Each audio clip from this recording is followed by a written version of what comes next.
നമസ്കാരം. ബംഗ്ലാദേശിലെ ഹിന്ദുക്കളുടെ അവസ്ഥ ഇപ്പോൾ കൂടുതൽ പരിതാപകരമായി കൊണ്ടിരിക്കുകയാണ്. ഹിന്ദുക്കൾക്കെതിരെയും ഹൈന്ദവ ആരാധനാലയങ്ങൾക്കെതിരെയും ഇസ്ലാമിക ഭീകരരുടെ ആക്രമണങ്ങൾ വർദ്ധിക്കുന്ന സാഹചര്യമാണ് നമ്മളിപ്പോൾ കണ്ടുകൊണ്ടിരിക്കുന്നത്. ഹിന്ദുക്കൾ നേരിടുന്ന ആക്രമണങ്ങൾ അത്ര ചെറുതൊന്നുമല്ലെന്ന് തെളിയിക്കുന്ന വാർത്തകളാണ് ഓരോ ദിവസവും പുറത്തു വരുന്നത്. ഇപ്പോൾ ഇതാ ബംഗ്ലാദേശിലെ നദോറിൽ പൂജാരിയെ കൊലപ്പെടുത്തിയ ശേഷം ക്ഷേത്രം കൊള്ളയടിച്ചു എന്ന വാർത്തയാണ് പുറത്തുവരുന്നത്.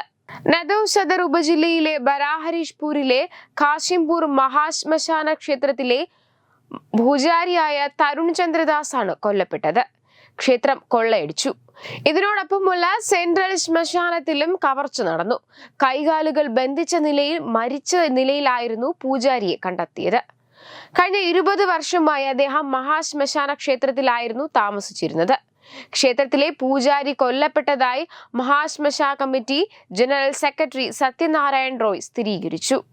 ശനിയാഴ്ച രാവിലെ ഭക്തർ മഹാശ്മശാന മന്ദിരത്തിലെത്തിയപ്പോഴാണ് കൈകളും കാലുകളും ബന്ധിച്ച നിലയിൽ തരുൺ ചന്ദ്രദാസിന്റെ മൃതദേഹം കണ്ടത്. 23 വർഷമായി തരുൺ ക്ഷേത്ര പൂജാരിയുടെ ചുമതല വഹിച്ചിരുന്നു. വിവരമറിഞ്ഞ് പോലീസ് സ്ഥലത്തെത്തി പരിശോധന നടത്തി. ക്ഷേത്രത്തിലെ ഭണ്ഡാരപ്പെട്ടിയുടെയും ഓഫീസിന്റെയും പൂട്ട് തകർക്കുകയും ഗ്രില്ലുകൾ മുറിക്കുകയും ചെയ്തതായി സത്യനാരായൺ റോയ് പറഞ്ഞു.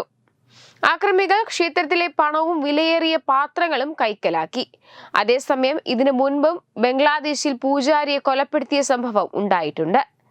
തലസ്ഥാനമായ ധാക്കയിൽ നിന്ന് 494 കിലോമീറ്റർ അകലെയുള്ള പച്ചഗഡ് ജില്ലയിലാണ് 50-കാരനായ ജഗ്നേശ്വർ റോയ് എന്ന പൂജാരി കൊല്ലപ്പെടുന്നത്. ആക്രമണത്തിൽ 2 ഭക്തർക്കും പരിക്കേറ്റിരുന്നു. ക്ഷേത്ര സങ്കേതത്തിൽ തന്നെയുള്ള വീടിന് നേർക്ക് കല്ലെറിഞ്ഞ് പുറത്തു വരുത്തിയ ശേഷം ജഗ്നേശ്വർ റോയുടെ തലയറുക്കുകയായിരുന്നു. ബൈക്കിലെത്തിയ 3 ആക്രമികളാണ് കൃത്യം ചെയ്തത്. 1998-ൽ റോയ് തന്നെ സ്ഥാപിച്ചതാണ് ഈ ക്ഷേത്രം. അതിനുശേഷം പ്രധാന പൂജാരിയായി തുടരുകയായിരുന്നു. ഇതുകൂടാതെ ബംഗ്ലാദേശിൽ ക്ഷേത്രത്തിലെ പൂജാരിയെ ചിലർ കുത്തിപ്പരിക്കേൽപ്പിച്ചെന്ന വാർത്തയും നമ്മൾ വാർത്തകളിലൂടെ കണ്ടതാണ്. ഈ ആക്രമണത്തിന് പേരിൽ മതമൗലികവാദികളായ ഭീകരരാണെന്ന് പോലീസ് അന്ന് സ്ഥിരീകരിച്ചിട്ടുണ്ടായിരുന്നു.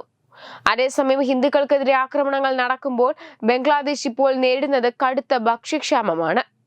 ഇതുമായി ബന്ധപ്പെട്ട വാർത്തയും കഴിഞ്ഞ ദിവസം പുറത്തു വന്നിരുന്നു. കുറഞ്ഞ നിരക്കിൽ 50,000 ടൺ അരി നൽകണമെന്ന് ഭാരതത്തോട് ബംഗ്ലാദേശ് ആവശ്യപ്പെട്ടിട്ടുണ്ടായിരുന്നു. ടണ്ണിന് കുറഞ്ഞ നിരക്കായ $456.67 നൽകാമെന്നാണ് ബംഗ്ലാദേശിന്റെ അഭ്യർത്ഥന.